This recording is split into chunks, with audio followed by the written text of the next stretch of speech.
Baiklah, di sini saya akan menjelaskan sedikit tentang yang pertama, mengapa dan bagaimana PAI diajarkan di perguruan tinggi. Yang kedua, bagaimana manusia bertuhan. Yang ketiga, bagaimana agama menjamin kebahagiaan. Yang keempat, mengintegrasi iman, Islam, dan ihsan hamil. Yang kelima, bagaimana membangun paradigma Al-Quran. Baiklah, saya akan menjelaskan sedikit tentang mengapa dan bagaimana PAI diajarkan di perguruan tinggi. Konsep dan pembelajaran pendidikan agama Islam di perguruan tinggi. Tujuan diberikannya pendidikan agama Islam di perguruan tinggi menurut ilmu agama adalah membantu terbitnya sarjana beragama yang beriman bertakwa kepada Tuhan Yang Maha Esa. Dari rumusan tersebut, jelas bahwa pendidikan agama di PTU diarahkan untuk mengisi keimanan, ibadah, dan akhlak yang mampu menjadi sumber pendorong perkembangan iptek. Pelaksanaan pembelajaran agama Islam di perguruan tinggi telah diwajibkan sejak tahun 1966. Dalam kurikulum nasional pendidikan tinggi, pendidikan agama merupakan mata kuliah wajib yang harus diikuti oleh mahasiswa yang beragama Islam di seluruh perguruan tinggi umum di setiap jurusan, program dan jenjang pendidikan baik di perguruan tinggi negeri maupun swasta. Alasan mengapa dan bagaimana PAI diajarkan di perguruan tinggi. Pro dan kontra tentang perlu atau tidak perlunya PAI diajarkan di perguruan tinggi. Mungkin hingga sekarang masih terjadi pertanyaan utama yang perlu dianjurkan dan alasan PAI perlu diajarkan di perguruan tinggi. Dan bagi orang-orang yang tidak setuju pertanyaan yang diajukan, apa alasan PAI tidak perlu diajarkan di perguruan tinggi? Antara kedua pendapat ini, pendapat manakah yang benar dan pendapat mana pula yang memperoleh dukungan kuat dari masyarakat dan tokoh-tokoh pendidikan di agama? Tujuan khusus mata kuliah pendidikan agama Islam di perguruan tinggi membentuk manusia bertakwa, yaitu manusia yang patuh dan taat kepada Allah Subhanahu wa Ta'ala dalam menjalankan ibadah dengan menekankan pembinaan kepribadian muslim, yakni pembinaan akhlakul karimah sebagaimana sabda Nabi, "Tolabul ilmi fariduhu ala kulli muslimnya." Menuntut ilmu adalah kewajiban bagi seorang muslim. 3. Menggali sumber psikologis, sosial, budaya, historis, dan yuridis tentang perlunya pembelajaran PAI di perguruan tinggi dan model pendekatan metode pembelajaran PAI di perguruan tinggi. Menggali sumber psikologis tentang perlunya pembelajaran PAI di perguruan tinggi. Dalam kasus konversi agama yang sungguh-sungguh sering terjadi, munculnya kegelisahan pada orang yang mengalaminya. Terdapat dua, yaitu tahap pertama, masa tenang. Pada masa ini, seseorang merasa tenang dengan ketidaknyamanannya terhadap agama yang dituntutnya, tenang dengan benar agama yang dipeluknya, dan tenang dengan mazhab atau keyakinannya. Yang kedua, masa gelisah yang kedua, yaitu mungkin karena faktor internal pencarian terhadap kebenaran atau karena dakwah pemuka agama, termasuk dosen agama dan ajakan orang-orang dekat, saudara atau kawan, atau karena faktor gabungan dari kedua-duanya seseorang mulai memikirkan pemindahan agama. Inti dari mengapa dan bagaimana PAI diajarkan di perguruan tinggi. Agama sebagai peranan sosial berperan sangat penting dalam mempengaruhi perilaku para penganutnya. Dalam kehidupan sehari-hari, peranan penting agama dan nilai-nilai agama ini antara lain terlihat dalam mata kuliah pendidikan agama. Mata kuliah ini merupakan pendamping yang penting bagi mahasiswa agar bertumbuh dan kokoh dalam moral dan karakter agama, sehingga ia dapat berkembang menjadi cendekiawan yang tinggi moralnya dan benar serta baik perilakunya. Mata kuliah pendidikan agama Islam di perguruan tinggi ini memiliki landasan sosiologis, historis, sosial budaya, psikologis, dan yuridis formal yang sangat kuat. Baiklah, saya akan menjelaskan sedikit bagaimana manusia itu bertuhan. Jika kita bisa menerima bahwa kita adalah makhluk spiritual yang hidup dalam tubuh fisik, maka spiritualitas adalah tentang persatuan, kebenaran, tanggung jawab pribadi, pengampunan, kehendak bebas, dan cinta kedamaian. Yang paling penting, spiritualitas adalah tentang menciptakan realis kita sendiri, mengalami realis menjadi kebijaksanaan hidup dalam hukum alam semesta, sehingga kita dapat berkembang secara rohani dan kembali ke penciptaan Allah Subhanahu wa Ta'ala. Selanjutnya, relasi spiritualitas dengan agama. Seperti yang telah dijelaskan sebelumnya bahwa spiritualitas memang bukan agama, akan tetapi ia memiliki hubungan dari segi nilai-nilai keagamaan yang tidak dapat dipisahkan. Titik singgung antara spiritualitas dan agama tampaknya memang tak dapat dinafsirkan sepenuhnya. Selanjutnya, mengapa manusia memerlukan spiritualisasi? Berdasarkan definisi Imanuddin 1989, dapat dipahami bahwa Tuhan itu bisa berbentuk apa saja. Yang dipentingkan oleh manusia yang pasti ialah manusia tidak mungkin ateis, tidak mungkin tidak bertuhan.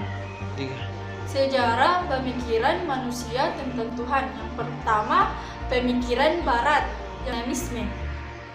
Yang kedua, anisme. Yang ketiga, politisme.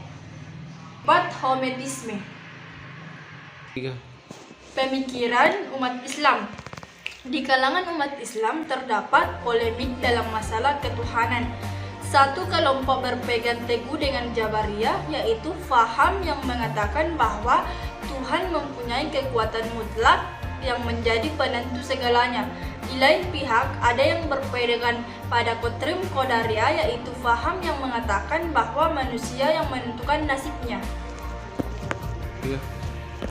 Sebelum guru besarnya memberikan jawaban terhadap pertanyaan yang dimajukan tentang dosa besar tersebut, seorang peserta pengajian yang bernama Wasil, Ibu Atta, mengajukan jawaban bahwa pelaku dosa besar bukan mukmin dan bukan kafir, melainkan di antara keduanya. Menggali perspektif psikologis, sosiologis, filosofis, teologis tentang ketuhanan.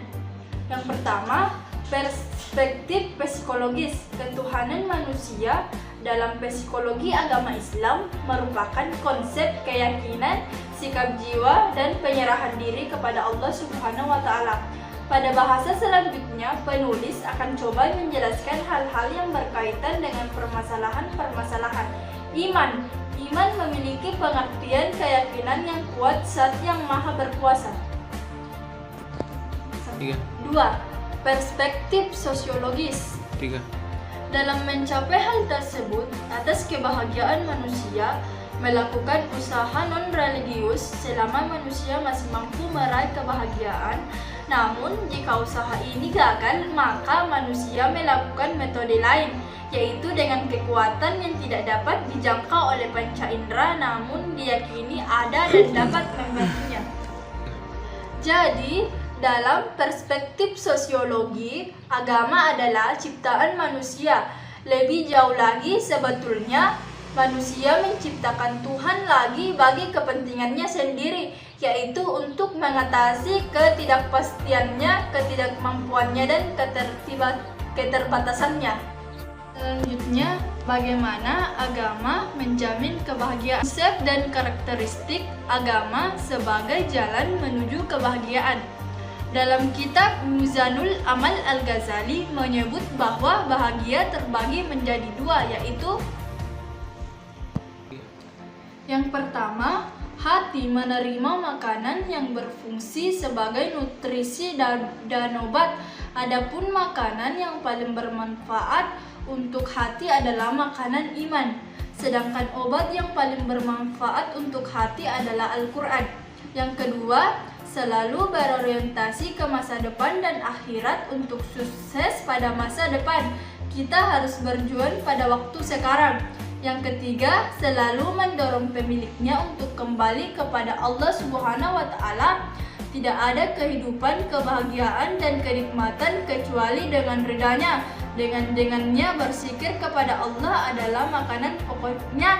Rindu kepada Allah adalah kehidupan dan kenikmatannya. Tidak pernah lupa dan mengingat Allah, tidak pernah berhenti kepada Allah, dan tidak pernah merasa senang dengan selain Allah Subhanahu wa Ta'ala.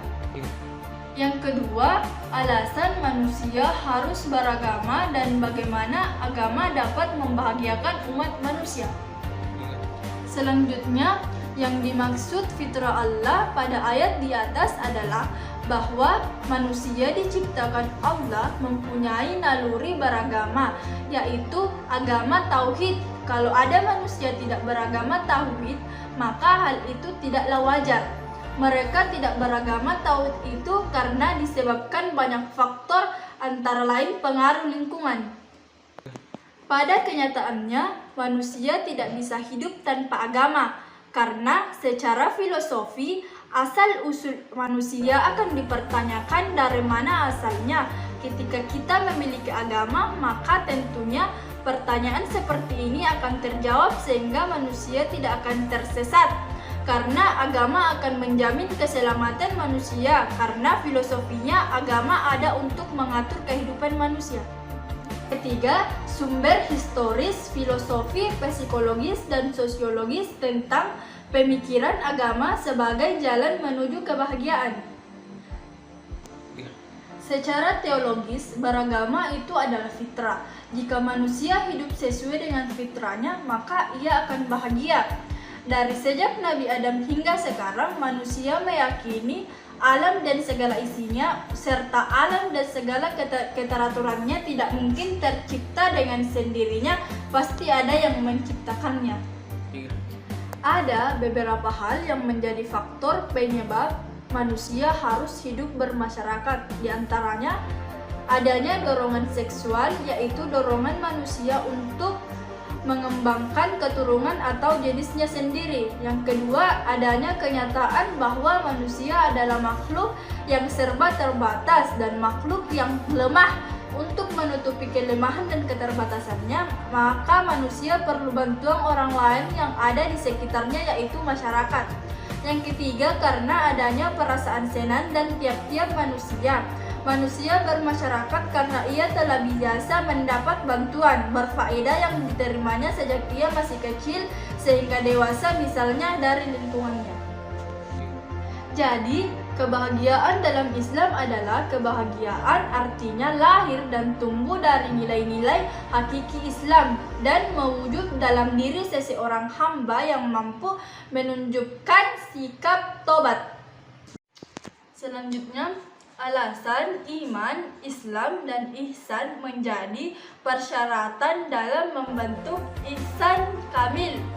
Secara teori iman, Islam dan ihsan dapat dibedakan, namun segi prakteknya tidak dapat dipisahkan satu dan lainnya, saling mengisi, lalu membentuk ihsan kamil. Iman, Islam, dan ihsan menjadi persyaratan dalam membentuk ihsan kamil. Alasannya karena kesempurnaan ihsan kamil terletak dari iman.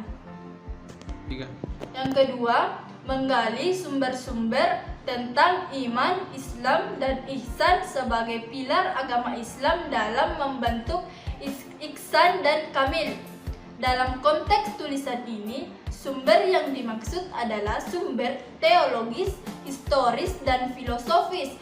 Berdasarkan hadis, diriwayatkan Umar bin Khattab atas kaum muslimin menetapkan adanya 3 unsur penting dalam agama ihsan, yakni iman, Islam, dan ihsan, membentuk kesatuan yang utuh pada ulama, mengembangkan ilmu-ilmu Islam untuk memahami unsur tersebut.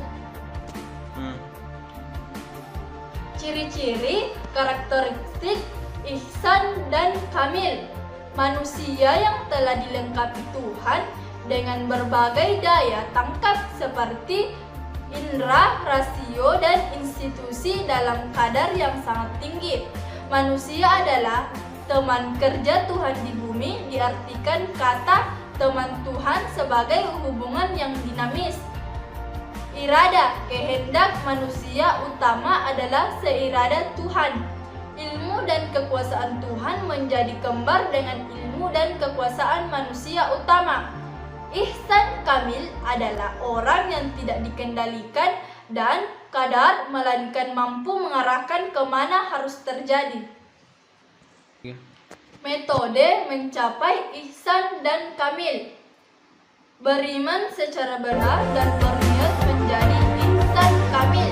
Yang pertama sholat, yang kedua niat karena Allah, yang ketiga hati yang mengingat Allah, yang keempat menjauhi perbuatan yang mungkar. Selanjutnya, bagaimana membangun paradigma Qur'ani? Menelusuri konsep dan karakteristik paradigma Qur'ani untuk menghadapi kehidupan modern. Tingkat produksi dan pendapatan lebih tinggi, kemajuan dalam pemerintahan sendiri yang demokratis, mantap dan sekaligus tanggap terhadap kebutuhan dan kehendak rakyat, pertumbuhan hubungan sosial yang demokratis termasuk kebebasan luas, kesempatan untuk pengembangan diri dan penghormatan kepada kepribadian individu. Tidak mudah karena komunisme dan sosialisme lainnya karena alasan-alasan tersebut. Kunci sukses dunia Islam tentu saja adalah kembali kepada Al-Quran. Al-Faruqi menjabarkan dengan langkah sebagai berikut: memadukan sistem pendidikan Islam, dikotomi pendidikan umum dan pendidikan harus diulang. Visi Islam dengan cara menumbuhkan identitas Islam melalui dua tahapan. Tahap pertama yaitu mewujudkan bidang studi sejarah peradaban Islam. Tahap kedua yaitu islamisasi ilmu pengetahuan. Untuk mengatasi persoalan metodologi ditempuh langkah-langkah berupa penegasan prinsip pengetahuan Islam. Itulah tadi yang dapat saya sampaikan. Mohon maaf bila ada yang kurang. Wabillahi